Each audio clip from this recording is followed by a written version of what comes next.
Hello audience, wherever you may hail, I'm your host John Bruni. Welcome to The Focus, where we bring you the most thought-provoking and informative current affairs analysis from around the world.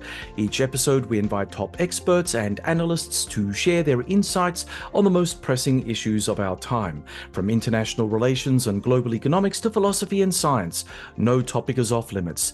Join us as we explore the complex and ever-changing landscape of the world, where we provide valuable perspectives on the events that shape our global community. In this episode, we'll be looking at the UK, especially its foreign affairs. The latest opinion polls show that a Labour landslide is forthcoming in the next general election, expected to be called sometime in the next 12 months. After 13 years in power, the Conservatives are well and truly on the nose. Brexit, which was supposed to give Britain back her independence and turbocharge her economy, has failed to deliver the goods. Economic growth has flatlined, investment and productivity have plummeted, and exports continue to be negatively impacted by the yes vote. The British economy could be as much as 5.5% smaller because of Brexit. According to one leading economic expert, leaving the European Union has knocked out the central pillar that safeguarded the country's economic prosperity.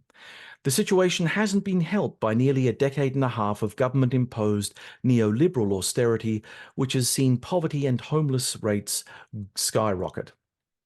Deep cuts to government spending and a drop in real wages has led to an outbreak of industrial action across the nation. Even one of Britain's most cherished public institutions, the National Health Service, is in trouble as defunding and creeping privatisation takes its toll. As one Conservative critic succinctly noted, life under the Tories has become poorer, nastier, more brutish and shorter. It's little wonder then that winning office may actually be the easy part for Labour. The hard part may be working out the best way forward. Helping us to navigate UK politics is former diplomat and journalist Jonathan Powell. Jonathan served as Chief of Staff to the Blair government from 1997 to 2007. A close and trusted aide to former Prime Minister Tony Blair, Jonathan was there when all the big decisions were made at Number 10. He played a major role in brokering the momentous Good Friday Agreement, which brought peace to Northern Ireland after decades of conflict. Jonathan is now head of Intermediate, a UK charity for negotiation and mediation. Intermediate focuses on attempting to solve some of the most difficult, complex and dangerous conflicts around the world where other organisations are unable to operate. But before we start, a shameless plug for ourselves. Please subscribe to our channel. We need the algorithm to find us, and by hitting the subscribe and like buttons, this is your contribution to the growth of what hopefully will become a South Australian global sensation. Jonathan, welcome to The Focus. Thank you for having me. Jonathan, I think we'll start off on a lighter note. Recently, we heard that the Tories now have an unofficial Minister for Common Sense, Esther McVey MP. This presumes that common sense has been missing at the UK's political firmament for some time. What's your view on this? Well, it's a political gesture. It's rather sad. It's a balancing thing for Rishi Sunak. He's got a problem with the right wing of his party. He sacked Suella Braverman, the right-wing standard bearer, from the job of Home Secretary. He brought in some other more centrist people, and so he had to balance it up. He didn't have any other jobs, so he created a ridiculous one to try and take on political correctness, wokeness and all of that. Because the Tories in the end want to try and have a campaign on social issues of that sort, to try and find dividing lines. What Rishi Sunak is basically doing on everything at the moment is trying to find a dividing line with the Labour Party. So life in Brexit Britain paints a pretty bleak picture. Where has it all gone so terribly wrong? Brexit is a good starting point for that. David Cameron, in the coalition government after Gordon Brown lost the election, was following a fairly balanced, sensible policy, and in the wake of the world economic crisis was trying to pull the country back. He introduced austerity, which went down very badly in the country and has caused some of these problems. But the real basic problem, I think, politically happened with him falling into the trap of calling a referendum on Brexit. He didn't need to do that. He was worried about some of his backbenchers to keep them on board. He offered such a referendum. He then tried a negotiation with the EU where he failed to get what he said he was going to get. But really, to be honest, the vote in the Brexit referendum wasn't about Europe at all. It was about a feeling amongst people after the economic crash, after the period of austerity, that they had been forgotten about, that they'd been left, they were being ignored. And I think that their revenge was to vote in protest for Brexit. It's interesting now, if you look at the opinion polls, they show that the public overwhelmingly not only think Brexit was a mistake, but would like to reverse it, which is a real change in the years since that vote. But I think you could probably start our period of dramatic decline from then. Labour leader Keir Starmer has long been said to suffer from a personality deficit. But considering the parlous state of the UK, this is perhaps not really that important right now. So can you tell us how effective Starmer is as a political operator, and what are we likely to see from him as electioneering starts to heat up? I think when you have had as many catastrophes politically as we've had over the last few years, we've had quite enough of characters, to be honest. Boris Johnson was a buffoon. He played the buffoon. He was a buffoon. We had Liz Truss with extraordinary self-immolation as Prime Minister for a shorter period than the average lettuce. And before that, we had the psychodrama of Theresa May. So, to be honest, I think people had enough of character and they'd like a bit of stability. And people forget sometimes that the one key job people expect of a prime minister is to be able to run the country, to actually do what's necessary. So they don't have to keep worrying. They elect people every 4 or 5 years, so they don't have to do this stuff. And then if it keeps coming back to them, they get pretty fed up with that. So I think what we'll see with Keir Starmer is a fairly safety first type of campaign. Tony Blair was more charismatic, was more out there, promoting a vision of a modernized Britain.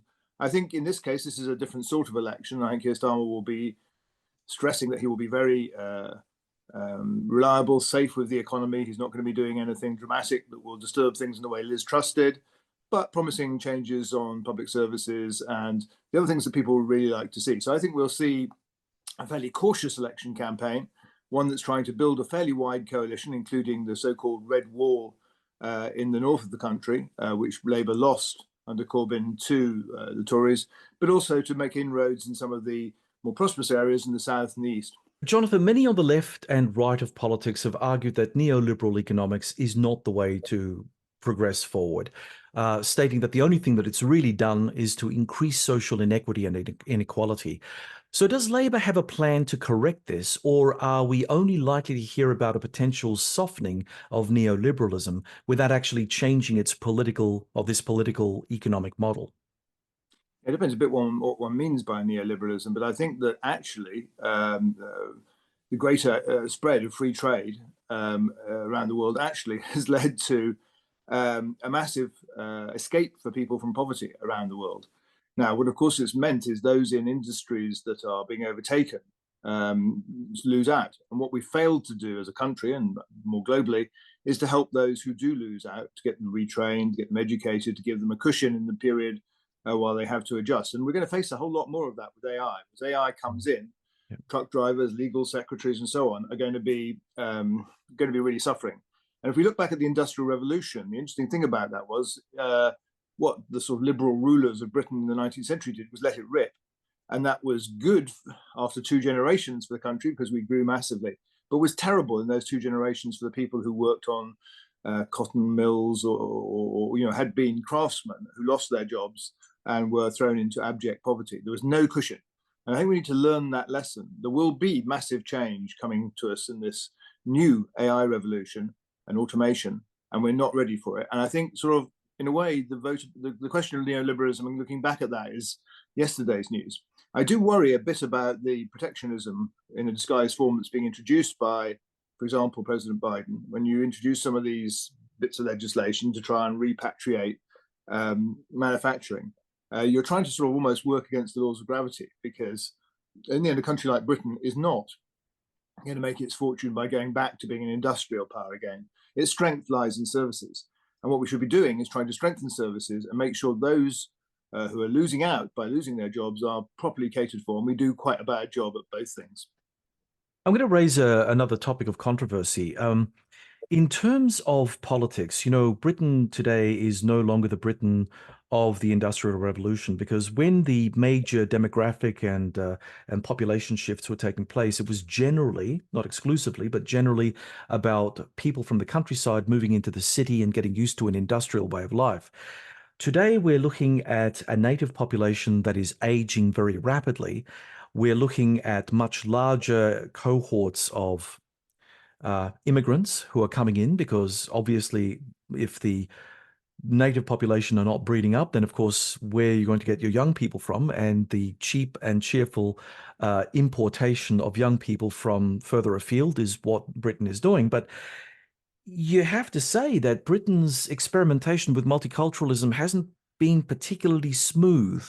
And we do have elements, right-wing elements within the nativist populations who have, taken up the cause to be anti-immigrant. So do you think that the kind of shifts that we're talking about at the high strategic level will be able to be something that Britain will be able to overcome and successfully move forward with, or are we likely to see Britain, shaken to the core basically while it tries to deal with AI, a declining native population, increasing immigration, that kind of thing? Yeah, I mean, I don't really accept that multiculturalism has failed in Britain. You come to London, I mean, it is an extraordinary example of the success of multiculturalism. You can get on my bus and you're going to hear Polish, you're going to hear French, you're going to hear various African languages, and people are perfectly happy getting along together. So in London, it's succeeded. The problem has been that it hasn't succeeded in those parts of the country where it's a newer innovation or where people have lost out as a result of this. So that's where a lot of the tension on immigration comes from. But the fact is that our economy does depend, as you just outlined, on immigration. If we didn't have this massive immigration, our population would be dying off like the rest of the European populations. Look at Scotland in particular, for example, they desperately need immigration. And it isn't actually that we're bringing in young people, we're bringing in families, and they have more children than people who been here for generations. And that's what means that Britain still has a growing population in a way the rest of Europe doesn't. And there's a big benefit to us. We don't want to end up like China with a very old population and a very low base of young people to pay for that old population. Speaking as an old person, I certainly don't want that. So you talk to economists, and if we were to cut immigration, as the government is proposing to do, you would have a very severe impact on our economy and on our social system. Social care, for example, care for old people, depends on being able to bring people in from outside. Now, what happened on Brexit was interesting because what people objected to was lots of people coming from Poland and elsewhere in Eastern Europe to come and work here, the free movement provisions. They were absolutely essential to our economic growth during that period. The period of boom that we had under Tony Blair and then the beginning of Gordon Brown's time was based a lot on that immigration coming in and taking a lot of low-paid jobs, particularly in industry, which boosted the economy. So to stop that, obviously had implications for the way that our economy worked. Now, what's happened is, with the stopping of European immigration, is we've had massive immigration from elsewhere because we still need those people to come. We need nurses in the National Health Service. We need the social care. We need people to work in the leisure industries. So if the government was really going to do what it says it's going to do, having had the massive increase in immigration, having promised to reduce it, the economic consequences and the social consequences will be very severe indeed. And I don't believe they will actually do that. In terms of immigration as a political issue, I mean, it's very interesting for me, I've been quite old, watching how this goes up and down. If the economy is in trouble, immigration goes down as an issue and the economy goes up. People care about the economy much more than immigration. The economy is doing relatively well. Say, for example, you've got full employment, as we have basically at the moment, then immigration as an issue goes up. So I've always thought immigration in this country has never been, as it can become in other countries, I believe sometimes in Australia, such a visceral issue. It is an important issue, but it's not really what drives politics. It's a fringe issue. So, and what's happened to the Tory party is they've got themselves the prisoner of people who champion these fringe issues, people who are still trying to claim that Brexit was a good idea, although they're fairly sotto voce when they do that now, and those trying to oppose immigration use sort of subliminal racism as a sort of strategy in a way. It wasn't very subliminal, of course, but Enoch Powell back in the 70s. So immigration is obviously an issue. It's an important issue. It's a difficult one always for the Labour Party because naturally it's a more liberal party from that point of view, and wins the vast majority of the immigrant vote in this country. But I don't ever see it as an existential issue in politics in Britain. It's one of the issues, but in comparison to the economy, it's not the issue. Okay. For a country that hasn't prospered under Brexit, let's now have a look at the UK's foreign policy objectives. The UK is actively involved in supporting Ukraine in its war against Russia. Will this policy plank change in any perceptible way under Starmer? No, I think that a Labour government will be fully behind Ukraine, resisting the invasion, resisting the aggression against it, and trying to bring that war to an end without Putin managing to triumph. So no, I don't think there'll be any change on Ukraine policy in the UK. I think in general, in the West, there is an issue and support for Ukraine. And we see that obviously, particularly in the United States, which is by far the most important supporter of the Ukraine. So I think the Labour government coming in will be no change to that. But there's a much bigger problem in the West and how we carry on supporting Ukraine as it battles on.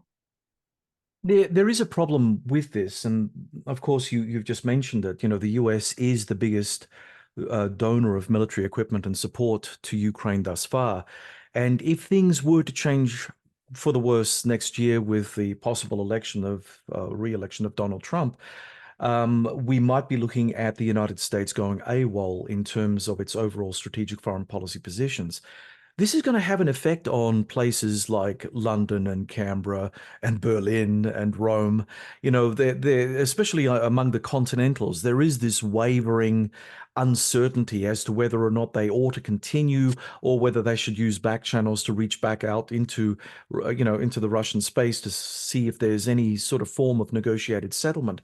How does this complicate London's position? I mean, if you're saying on the one hand, Starmer is going to maintain a firm anti-Russian line on Ukraine, and say, for instance, the Transatlantic Alliance, your senior partner in that alliance, says, well, we're out now. Europe can look after itself. How would a Starmer government navigate that? Well, Donald Trump says he's going to end the war within 1 day, so none of us are going to have to worry because the war will be over if he Yeah. fulfills his promise. So that would solve that problem. But there's a serious point here. In terms of Europe, what I've been struck by, to be honest, is the solidarity and the solidness of the European support for Ukraine. It hasn't actually wavered in the way that the Russians might have hoped. Even yesterday, they voted again to move Ukraine along on the path to EU entry, even despite the threat of a Hungarian veto, which was then removed. So far, the Russian attempts to divide Europe have completely failed. I mean, it's actually a rather striking aspect, even in Italy, in a country where you'd expect with the right-wing government, like the Orban government, to be more mealy-mouthed on Ukraine. They've been very solid in their support. So I don't think the problem comes from Europe, but there is, of course, a problem if Trump wins the presidential elections in the United States. And that's a problem for all European countries. And that's why they need to think about what the consequences would be of a new bout of American isolationism. It's also particularly for any new government in Britain, a government that comes in next year, is going to have to think about what happens if Trump does win. And I think it reinforces the need for a Labour government to reach out to its European partners. It's not going to be re-entering the EU, but there are an awful lot of things we could do short of that. We could, for example, return to the idea of defence cooperation with the Europeans that was advanced under Tony Blair with the St. Malo Agreement and subsequent agreements. We could actually push on that, so we've got some sense of security if we find the US going into isolationism. And I think it's also a series of steps beyond that in terms of scientific cooperation. We're going to have to renegotiate the free trade agreement that the Boris Johnson government totally failed to get Britain's interests protected in what he negotiated with the EU. So I think a sort of much closer relationship with Europe is good in itself and will be absolutely necessary to double bank the risk of a Trump presidency. A friend of our show and a guest who will be returning to the focus next year, Lieutenant General Ben Hodges, former commander of the US Army in Europe, suggests that if the West gave the quantity of support to Ukraine it needed, it would still be possible to push Russia out of the country and return Ukraine to its 1991 borders. How does Starmer and the Labour Party generally view the Ukraine war and the British support it has given thus far? Well, as I say, the Starmer Labour Party and in government would fully and strongly support Ukraine. They have done in opposition, and I think you would find it very hard to find a cigarette paper as a difference between a Labour approach and the current government's approach. In terms of the provision of weaponry, etc., well, the vast majority has come from the United States and not from Europe. Europe has given more money, but not military assistance, and doesn't have the same type of or quantity of military hardware to provide Ukraine. And that will be one of the problems if the US can no longer do that because of congressional shilly-shallying and in supporting Ukraine. So that is a problem. I slightly question that that's the only problem Ukraine has. They also have a problem of manpower. They simply aren't as big a country as Russia, and they also value life a whole lot more. So they don't risk, they don't like to risk their soldiers on the battlefield in the same way the Russians would just pour men in and lose them. So I think there are other problems than just equipment, and I doubt you could win just by equipment, but it's certainly right that the West would be very unwise to pull back on the equipment that it's providing. I mean, we have all sorts of logistical problems of actually producing this stuff. We don't have the capacity very easily to do this.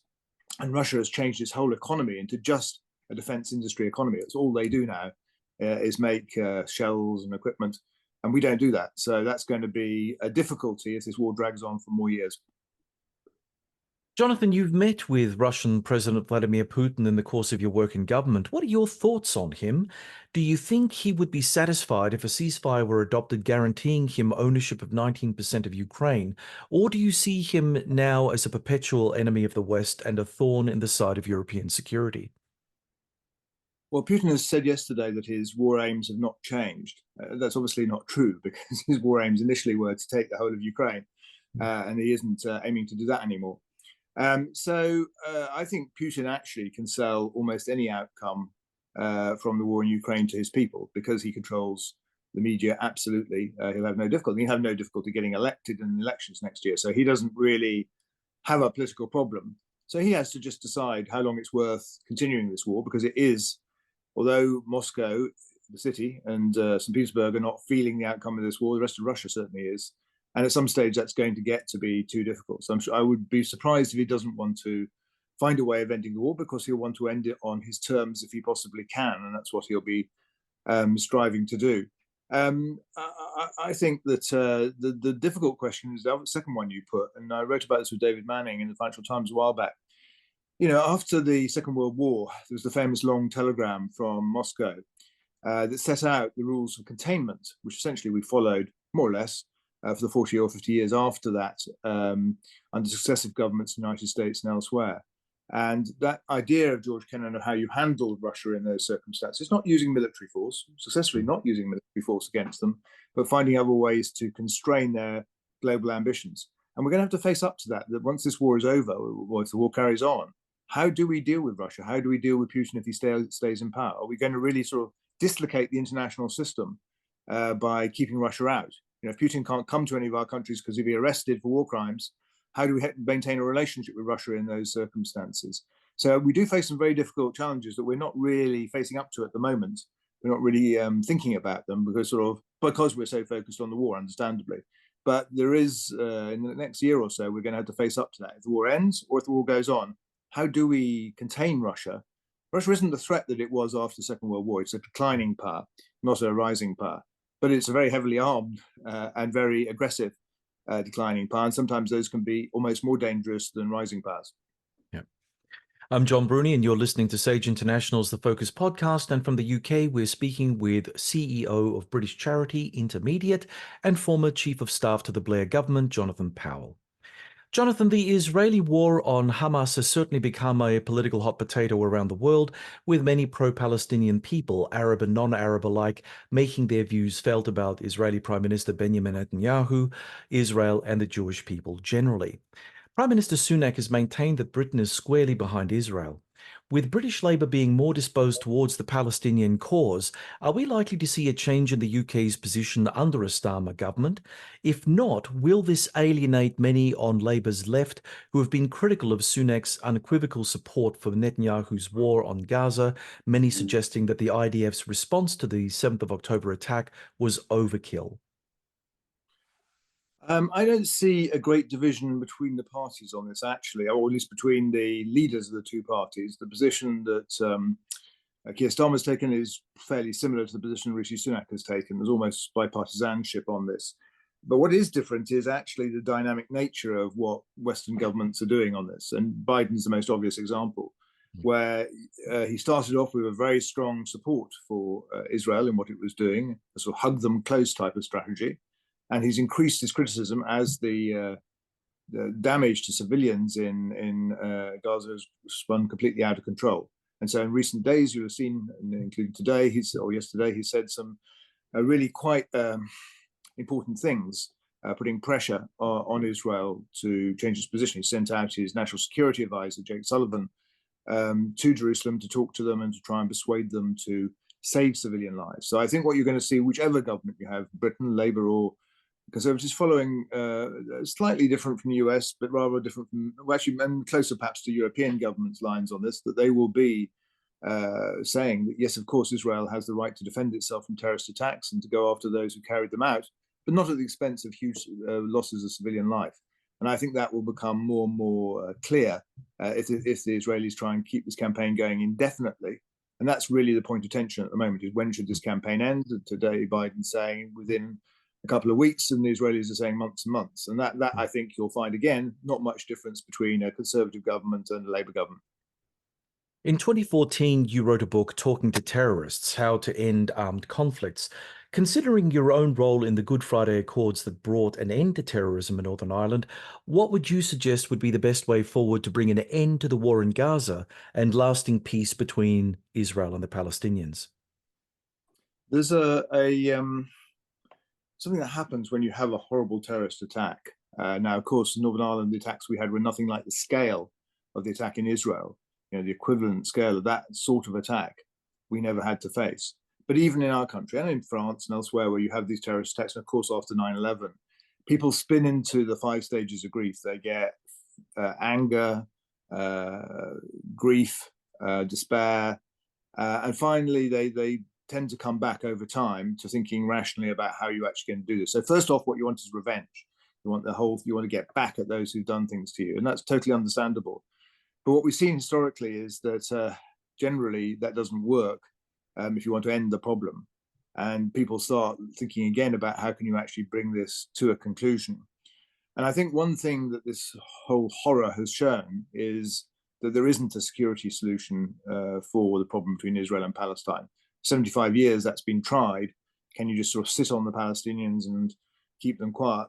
It's not going to work, as it's just been demonstrated. We're going to have to find a political solution. So what the world has to do, as well as getting to a ceasefire, trying to get the hostages out, is to try and think, how do we actually structure a proper negotiation that's not the same as the previous ones that have failed, that is a comprehensive agreement that deals with Jerusalem as well as with the refugees and territory.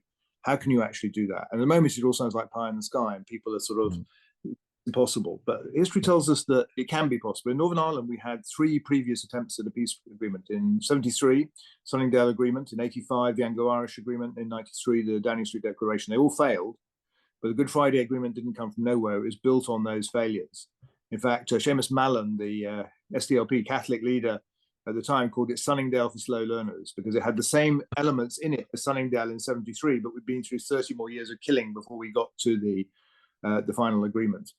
Right. So I think the lesson in Israel is also that it may have failed in the past. It may be enormously complicated. It may be the most difficult conflict in the world to try and resolve, but it will be resolved. But it won't be resolved sort of automatically. If we just turn our back on it and hope it goes away, then it won't be. It's going to require leadership with courage, because it will be difficult to do, and with persistence and patience. And if we get that, then I do believe it can be solved. Speaking of leadership, many of my military colleagues in the UK bemoan the fact that successive governments at number 10 have let the British Armed Forces down by continually underfunding them. In an age where interstate war is making a big and noticeable comeback, what policy measures, if any, do you think Keir Starmer will put forward to address existing challenges regarding the recruitment and retention of military personnel and the acquisition of modern, affordable British-built weapon systems? Well, it is true that we have run down our armed forces, actually, particularly since we left government when Tony Blair ceased to be Prime Minister. and we now no longer have the power and strength to intervene in the way that we used to be able to do. I don't think there's going to be a sudden new burst of money for the armed forces of a new government, because the economy under this government is in such a terrible state, and because the government has built in the Chancellor in the latest budget actually has built in a huge trap for Labour of massive public spending cuts in the next 2 years in a declining economy. So it's going to be very, very hard to put new money into defence or anywhere else, actually, including the healthcare and other systems that have been run down so badly. However, there are things that you can do. We have in this country a procurement system for the military that is absolutely chronically out of control, and it's going to have to be reformed. We also had the most appalling relationships between the Treasury and the MOD. When I used to be in government, every year we started a negotiation on the funding round, and the Treasury and MOD could never agree what numbers they were working on. And the Treasury always felt the MOD had no idea what the real numbers were. So I think we're going to need a new system on procurement. I mean, we tried reinventing it several times, but I think there's a more basic change that needs to happen. And I think we're going to need a better understanding of funding continuity. What I'd like to see is 3-year budgets for defence, a rolling 3-year budget that would give you much better predictability on these things rather than this chop change where we waste huge amounts of money. So I think we have a very sensible Shadow Defence Secretary, John Healey, who's really thought about these issues and talked to both the defence industry and military men and women about how to actually sort this out. And so I'm optimistic that although there won't be any new money anytime soon, that we can start at least getting the basis right, so that when it is possible to put more money into defence, and as you say, given the state of the world, it'd be pretty unwise to wind down your defence services in these circumstances, that we're in a better basis to do so. Absolutely. Well, from your experience as a diplomat, do you think that the UK is currently overstretched, that it's doing too much with too little to have a significant effect on global affairs? And by that, I really mean at the moment with this truncated defense budget, priorities are going to be, pushed forward. And one of the priorities at the moment is going to be, what is Britain going to be looking after first? Will it be looking after the high north and the North Atlantic and the what is that? The GI-UK gap, which is really a British responsibility and quite a taxing one at that, or will it, shift resources that it doesn't have into the Indo-Pacific to play a bigger international role in Australia's neck of the woods, for instance, especially under the whole AUKUS regime that we're trying to set up now? Yeah, I mean, I think the Labour government will be absolutely as committed to AUKUS as the Tory government. That's another thing, though, there'll definitely be continuity. But I think a lot of what the Tories have said about the new shift to the Asia Pacific is hype, really. I mean, it's not really been backed up by some. We've always sent 2 gunboats to the Pacific, which are not really going to make an awful lot of difference because we don't have the resources to do that. So our role in the Pacific is going to be a different one. Any government is going to be interested in the area of maximum growth in the world and will want to participate as best it can, and will want to help provide security for Australia and our allies in the region. But there are limits on what we're going to be able to do militarily for the reasons that you give, and pretending it isn't the case is just sort of is the sort of danger you get into when you start pretending you have the capacity to do these things and don't. You can put people in a very difficult situation. So I hope there'll be a bit more realism about what we can do in the Indo-Pacific, and I hope that will not mean backing off either AUKUS or our attempts to get involved there and try and help and build up some of these interesting questions that face the world. Is there going to be a NATO alliance of sorts in the Asia Pacific? That's something I hope Britain will play a role, but I don't think it's going to be a hugely significant military role. With regard to continental Europe, considering the economic difficulties that Brexit has had on the UK, do you think that Starmer will actually push to re-enter the EU? No, he's been very clear he won't push to re-enter the EU. As I said, it's interesting because opinion polls now show a majority, quite a substantial majority, would like to go back into the EU. But I don't think they really mean that. What they mean is they would like to, in general terms, go back into the EU, but they really don't want to hear about Brexit all over again. We got so sick of Brexit during the 6 years of Tory psychodrama on it that we don't want to hear the word again. So I don't think there's any appetite either in Britain or in Europe, actually, for us to go back in straight away. As I said, I think there's a lot of interest in trying to build up relations with Europe. We've kind of, for ideological reasons, been ignoring Europe, our closest allies, and that's just a terrible mistake. And I think that will be reversed by a Labour government very quickly. But I don't think there'll be any in the next Parliament. There'll be no move to go back into the EU, in my view. So, if we jump across the Atlantic at the moment, we touched on the likelihood of a Trump victory for next year.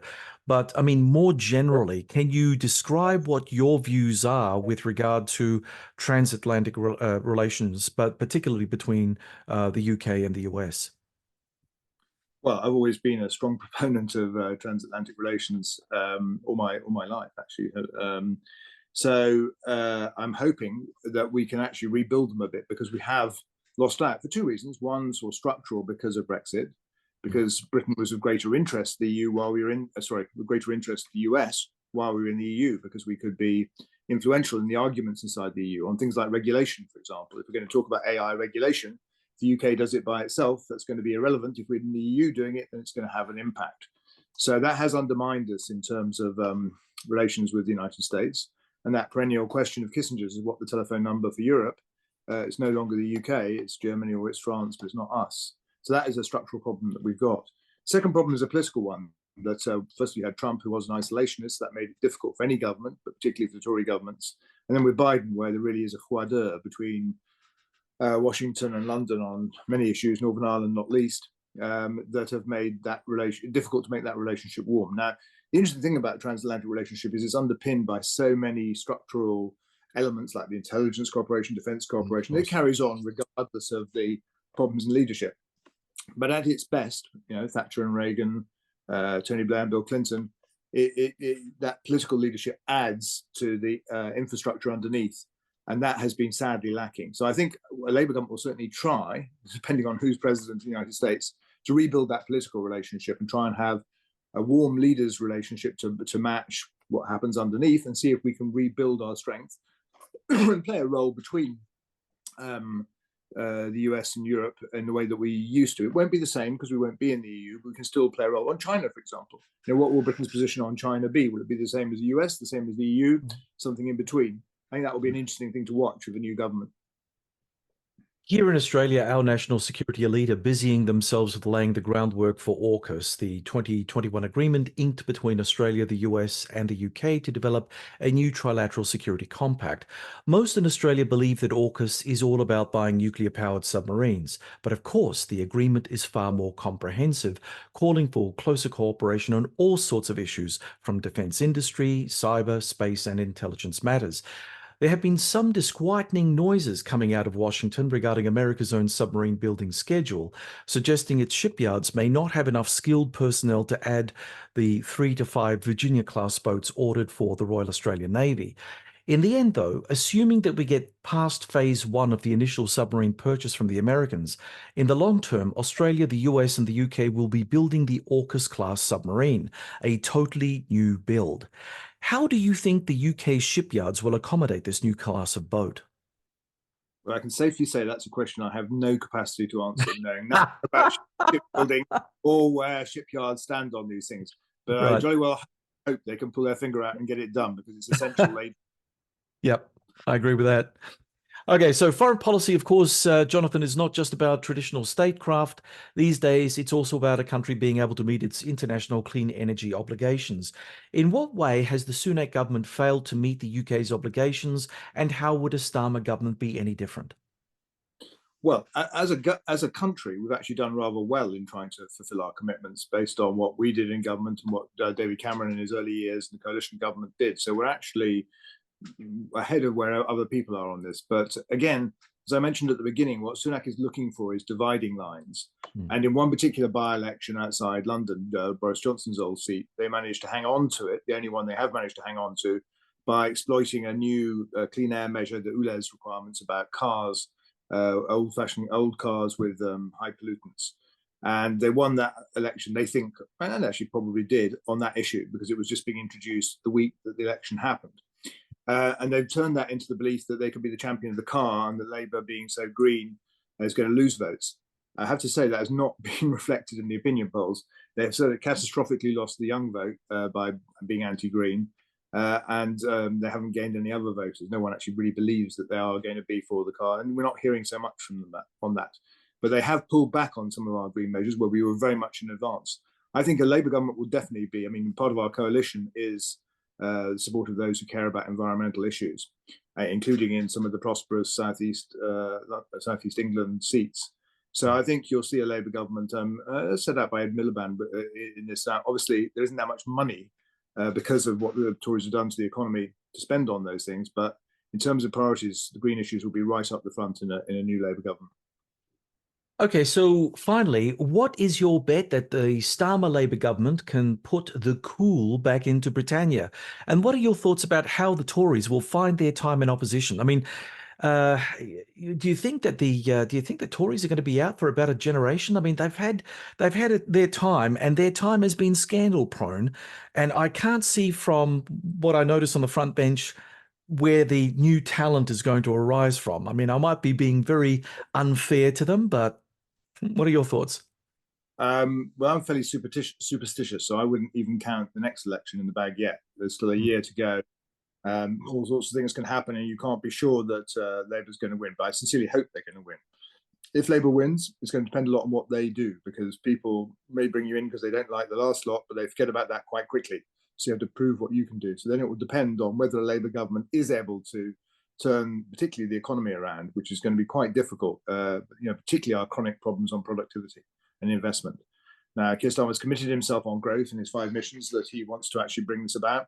And I think a lot will depend on whether he can do something on that. If he can, then he has a good chance of being re-elected. Labour governments have not got a good track record of being re-elected. Tony Blair was the only one to get re-elected 3 times. In fact, the only one to have 2 full terms, let alone 3 full terms. So you can't count on a Labour government winning more than 1 term. In terms of the Tories, they look like they're going to go into opposition and pull each other apart. Looks like they're going to have got awful ideological fight. And all that's going on at the moment is people positioning themselves for the leadership positions, trying to outright each other by taking more extreme positions. What we saw in the Tony Blair era was it wasn't an ideological battle in that way, but they had a whole succession of leaders who were completely useless and never had a chance of winning an election. So the Tories will need to sort themselves out, but that can be done in one parliament. Keir Starmer has come in and sorted out the Labour Party remarkably quickly and put it back in a position where it can win. And I doubt the Tories are going to be able to do that very easily if they're stuck deep in an ideological battle. You even have some people in the Tory party talking about a split, because the secret of success of the Tory party has always been that it isn't actually very ideological. It's just a grouping to win elections. So we never have an extreme right party in this country. We have a very wide coalition that goes from centre right to far right. Now, it's possible that tensions have become so great they actually split themselves into 2 parties. I kind of doubt that will happen, but they are talking about that. And that will certainly be a subject for debate over the next few years if they go into opposition. Jonathan, thank you for joining us and for sharing your insights on The Focus. Thank you for having me. I enjoyed it very much. Former Chief of Staff to the Blair government and close and trusted aide to former British Prime Minister Tony Blair, Jonathan Powell. For those of you out there who'd like to grab a copy of Talking to Terrorists, How to End Armed Conflicts, you can find it on your favourite online purveyor of the written word, or for the more old school types out there, check it out at your local bookshop. And to our audience, thanks for tuning into the Focus podcast. We hope that you found today's discussion enlightening and thought-provoking. If you have any comments or questions, please feel free to reach out to us on social media. You can find the Focus on Facebook, referenced on the John Bruni and Sage International LinkedIn pages, and on Twitter, or on the Sage International website, sageinternational.com.au, by clicking the Media Center drop-down menu and hitting podcasts. Don't forget to subscribe, hit the like button, and or leave us a review on your favorite platform. My thanks to our stalwart production team of Malcolm Hughes and Neil Smart, and to the team at the Ozcast Network. As this is our final episode for the year, from the team at The Focus, a very Merry Christmas and Happy New Year to you all. We hope that you'll join us again in 2024 as we continue to delve into the most pressing current affairs issues of our time.